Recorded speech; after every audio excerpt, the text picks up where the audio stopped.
Hi, Cory Asbury, and welcome to Revival Magazine Interviews. It's really good to have you here today. I'm super excited to talk to you. So you are a worship leader in IHOP. How long have you been leading worship for? I've been leading for about 8 years now. Okay. And is that all in IHOP, or were you leading elsewhere? Yeah, that's before? all at IHOP. I led just a little bit at my local church in North Carolina before I moved to IHOP for maybe half a year, maybe a year, but the 8 years is at IHOP. And were you always kind of interested in worship music and just generally music? I always loved music. When I was young, I didn't care anything about worship music. I just wanted to listen to what I wanted to listen to. And as I got a little bit older, I kind of started to get interested in the worship leading scene and realized, this might be something really enjoyable for me. I could really get into this. And so I started leading at my local church. And when I moved to IHOP, I was like, okay, this might be the place for me. And since then, you've released one solo album, Let Me See Your Eyes, and a number of compilation kind of albums. Do you prefer to work on solo projects or group recordings? I really like the solo projects because then you can really put your heart and soul into it. You can take the time to, really go deep in the songwriting and then the production aspect, really make it a holistic work, and I love that kind of stuff. I wish I could do a bunch more. And Let Me See Your Eyes, it's got like so many kind of, I guess, different influences, different musical styles. Is that what you were going for at the beginning, or did it just kind of happen?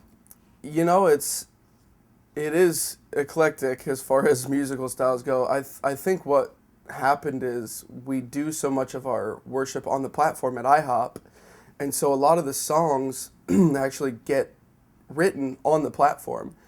And so on the sets, we'll do so many different musical styles because you want to keep it fresh, and if you do the same style every single time, it'll kind of get boring.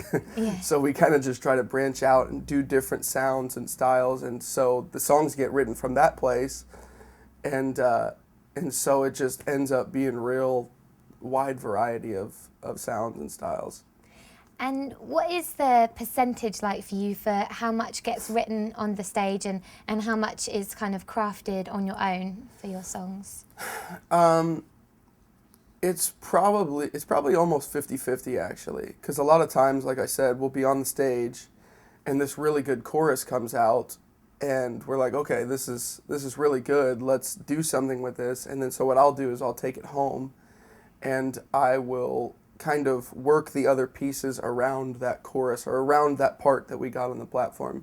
So I'll put verses to it, I'll put a bridge to it or whatever, and kind of just mold it all into one. So it's probably half and half. Cool. And a lot of your songs are really kind of full of hope and really positive, and especially on the Joy album, that's got that whole kind of really positive vibe to it. Is that something that you are really intentional about when you're creating songs, or does it just come out? No, yeah, I don't think it's something intentional, like I'm thinking, I need to write joy songs or I need to write happy songs. I think it's my view of God going, okay, he is so happy, he's so joyful, he loves me so much. And so a lot of the songs just kind of go that direction. Yeah. And is that kind of a constant revelation for you, or was there any kind of point in your life where it clicked with you that God is a joyous God? Yeah, I think the beginning of my time at IHOP was when that message really actually became alive in me. There's a couple of preachers at IHOP that were just trumpeting that message. He loves you, he likes you. And it kind of just took, and it was like, all of a sudden I was like, he really does like me, doesn't he? And from there, it grows every day, seeing the different things he does in our lives and realizing that he really does care and really does love us. That's so good. I love your song, Never Gonna Leave Me Dry, which I understand is going to be on the upcoming One Thing album. What's the story behind that? That one was actually, the chorus, again, was written on the platform at IHOP. So during a set at IHOP, that You're Never Gonna Leave Me Dry came out.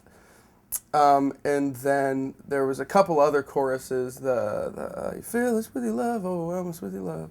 That little part was also written on the platform. And then what we kind of did as a band, we got together and just worked out the rest of it, wrote the other parts. I went home and wrote the verse, and then got together and arranged the whole thing and made it fit, and that's just kind of how it happened. I love it. It's such a great song, like so upbeat, and Thanks. and I just love the scriptural focus as well. It's like, I guess all your stuff is really based in the Word, because that's what you do at IHOP. Yeah, we right? try. Yeah, it's so good. So your worship music, like, is pretty much all over the world, and what stuff do you like to listen to yourself, like worship-wise? What I'm really enjoying right now is a lot of Bethel stuff. Yeah. And obviously Bethel is the big church in California. Brian and Jen Johnson, I love Jeremy Riddle, William Matthews, all those guys out there. The Loft Sessions, their CD that just came out, I've really been enjoying that one. What else do I listen to? I truly don't listen to a whole lot of music because we're in the prayer room so much. I mean, we're always immersed in music, you know, like 6 to 8 hours a day. I'm in there hearing music. When I go home, a lot of the times it's just like, give me silence, you know. But when I do listen to music, I love Brian and Jen. And then a lot of instrumental stuff I like to listen to, just, you know, at the house, kind of peaceful sounds. Yeah, that's cool.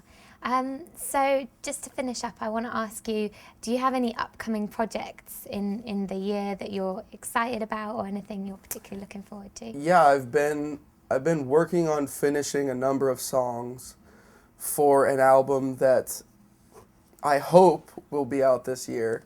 Cool. But I'm not 100% sure, and we're wanting to do it live, and we're wanting to do DVD coupled with it. And so there's going to be a lot of trying to find out where we're going to do it, and a lot of logistics involved. And then obviously, like I said, finishing up the rest of the songs before we even get on the stage to do it. So I'm hoping we can work all that out by the end of the year and have it out by the end of the year. But I can't make any promises. But we definitely want to get something out soon, because there's a ton of songs that have been just coming out. Yeah, I'm definitely looking forward to it when it comes Sweet. out, for sure. I'll be listening. Thanks so much for coming in. Yeah, It was great to talk to you. Thanks for having me.